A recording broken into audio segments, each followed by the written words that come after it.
கோபுரம் டிவி நேயர்களுக்கு இனிய வணக்கம். இன்று பிறந்தநாள் காணும் மற்றும் மணநாள் காணும் அத்துணை சகோதர சகோதரிகளுக்கும் எங்களது இனிய வாழ்த்துக்கள். பாபாவின் ஆசிகளோடு பல்லாண்டு காலம் நீங்கள் எல்லா வளங்களும் செல்வங்களும் பெற்று நலமுடன் வாழ வாழ்த்துகிறோம். பாபா அழைக்கிறார். அவரின் பொன்மொழிகளை கேட்பதற்காக, நம் பிரச்சனைகளை தீர்த்து வைக்கும் அற்புதமான கூட்டு பிரார்த்தனை செய்வதற்காக, மேலும் மனம் ஒருநிலைப்படவும் மனம் அமைதி பெறவும் அற்புதமான தியானம் செய்யவும் பாபா அழைக்கிறார். பாபா நம் கரங்களை பிடித்து அழைத்து சென்று அற்புதம் நிகழ்த்தவிருக்கிறார். வாருங்கள், பாபாவின் பொன்மொழிகளை தரிசனம் செய்வோம். அன்பு குழந்தையே, உன் வாழ்வில் இன்று முதல் உனக்கான காலத்தை நீ தொட்டுவிட்டாய். நீ கஷ்டப்பட்ட எல்லாவற்றிற்கும் உனக்கான நியாயத்தை நான் வழங்குவேன். உன்னை எப்போதும் என் நெஞ்சில் சுமக்கின்றேன். இன்று உனக்கான நல்ல செய்தியை நான் பரிசளிப்பேன். இனி தொடர்ந்து உனக்கான நல்ல செய்தி வரும். நீ தளராதே. மற்றவர்கள் உன்னை வசைபாடினாலும் நீ கலங்காதே. யாரை பற்றியும் பேசாதே. உன் கோபத்தை குறைத்துக்கொள். உன் சூழ்நிலைகளை நான் மாற்றி அமைப்பேன். உனக்கான வெற்றி பாதையில் இன்று நீ தடம் பதித்து விட்டாய். விரைவில் அதில் ஓவியமாய் பயணிப்பாய். இன்று நீ கண்ணீர் மல்க என் முன் நின்றாய். என் பிரச்சனைகளுக்கு விடிவு காலம் இல்லையா என்று கேட்டாய். அதற்கு நான் இன்று முதல் நேர்முகமாக பதிலளிக்க ஆரம்பித்து விட்டேன். உனக்கு நிச்சயம் நல்லது நடக்கும். வெற்றி பாதையில் நீ நடை போடுவாய். உன்னை விட்டு நான் விலகுவதும் இல்லை, விலகிப் போகும்படி நான் செய்வதும் இல்லை. நீ என் உயிருக்கும் மேலான குழந்தை. உனக்கு என் அன்பும் அருளும் ஆசியும் என்றும் உண்டு. உன் சாயப்பா நான் இருக்கிறேன், கவலைப்படாதே. ஓம் சாய்ராம். பாபாவின் அற்புதமான பொன்மொழிகளை தரிசனம் செய்தோம். அடுத்த நிகழ்வு கூட்டு பிரார்த்தனை.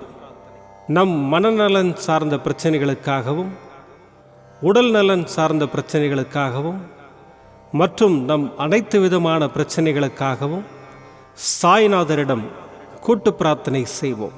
வாருங்கள், இந்த அற்புதமான கூட்டு பிரார்த்தனையை செய்வோம். பிரார்த்தனாஷ்டகம். 8 பிரார்த்தனைகள்.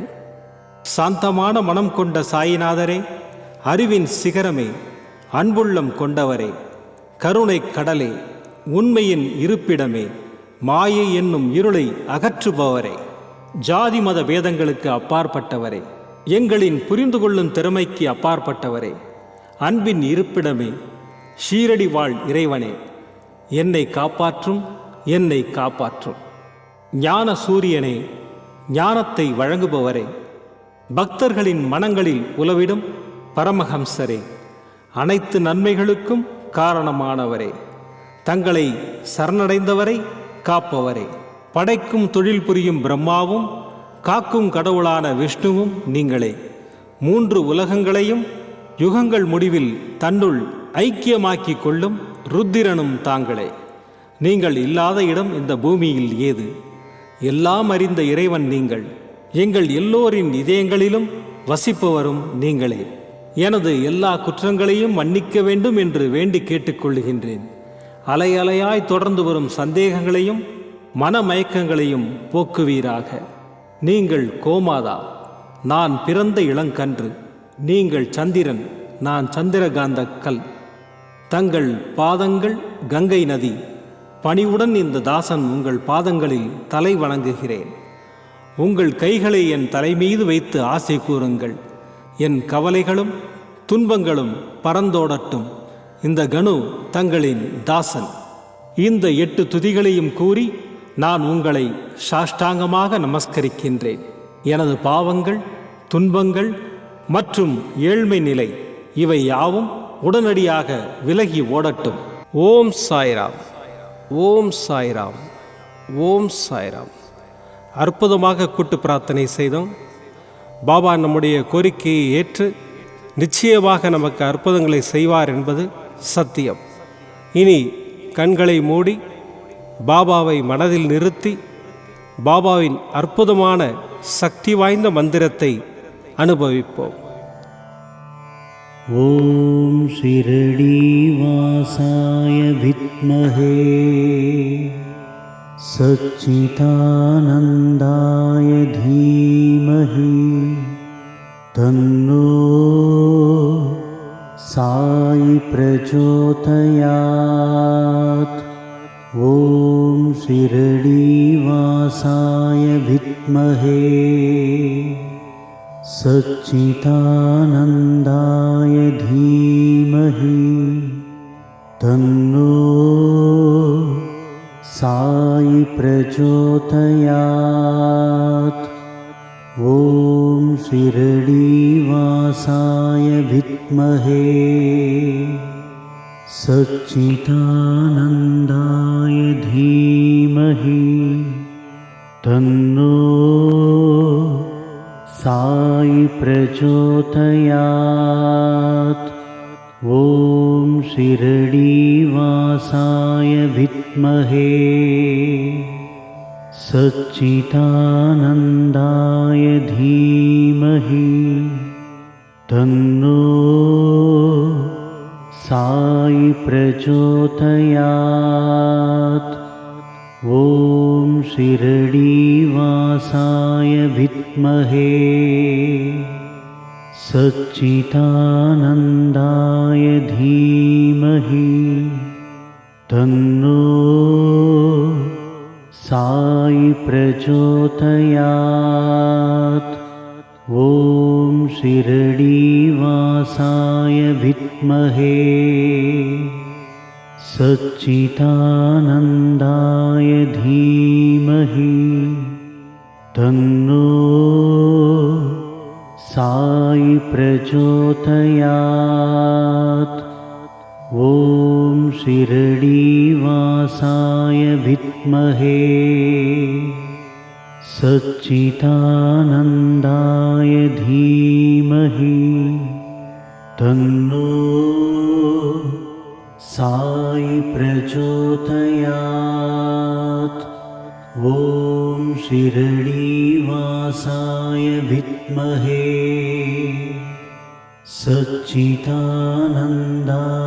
தீமஹி தன்னோ சாயி பிரச்சோதயாத். ஓம் ஷிரடி வாசாய வித்மஹே சச்சிதானந்தாய தீமஹி தன்னோ சாயி பிரச்சோதயாத். ஓம் ஷிரடி வாசாய வித்மஹே சச்சிதானந்தாய தீமஹி தன்னோ சாயி பிரச்சோதயாத். ஓம் ஷிரடி வாசாய வித்மஹே சச்சிதானந்தாய தீமஹி தன்னோ சாயி பிரச்சோதயாத். ஓம் ஷிரடி வாசாய வித்மஹே சச்சிதானந்தாய தீமஹி தன்னோ சாயி பிரச்சோதயாத். ஓம் ஷிரடி வாசாய வித்மஹே சச்சிதானந்தாய தீமஹி தன்னோ சாயி பிரச்சோதயாத். ஓம் ஷிரடி வாசாய வித்மஹே சச்சிதானந்தாய தீமஹி தன்னோ சாயி பிரச்சோதயாத். प्रचोदयात्। ॐ शिरडीवासाय विद्महे सच्चिदानन्दाय धीमहि तन्नो साई प्रचोदयात्। ॐ शिरडीवासाय विद्महे सच्चिदानन्दाय धीमहि तन्नो साई प्रचोदयात्। ॐ शिरडीवासाय विद्महे सच्चिदानन्दाय धीमहि तन्नो साई प्रचोदयात्। ॐ शिरडीवासाय विद्महे सच्चिदानन्दाय धीमहि तन्नो साई प्रचोदयात्। ॐ शिरडीवासाय विद्महे सच्चिदानन्दाय धीमहि तन्नो साई प्रचोदयात्। ॐ शिरडीवासाय विद्महे सच्चिदानन्दाय धीमहि तन्नो साई प्रचोदयात्। ॐ शिरडीवासाय विद्महे सच्चिदानन्दाय धीमहि तन्नो साई प्रचोदयात्। ॐ शिरडीवासाय विद्महे सच्चिदानन्दाय धीमहि तन्नो साई प्रचोदयात्। ॐ शिरडीवासाय विद्महे सच्चिदानन्दाय धीमहि तन्नो साई प्रचोदयात्। ॐ शिरडीवासाय विद्महे सच्चिदानन्दाय धीमहि तन्नो साई प्रचोदयात्। ॐ शिरडीवासाय विद्महे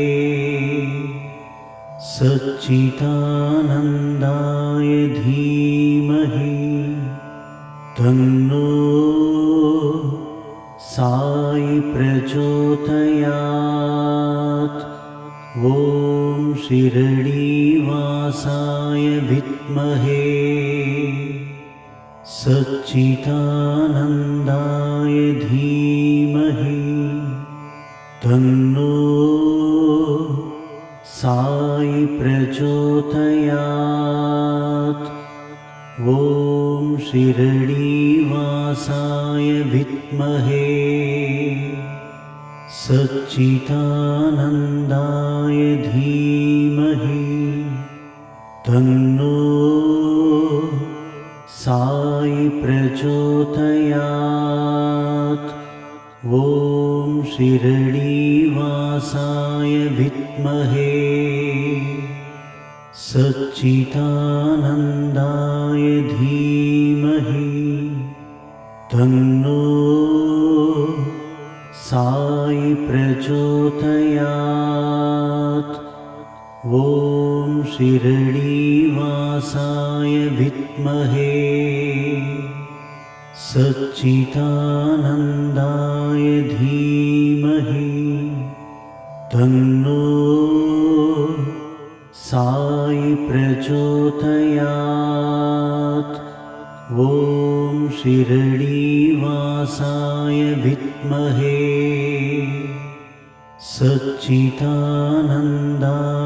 धीमहि तन्नो साई प्रचोदयात्।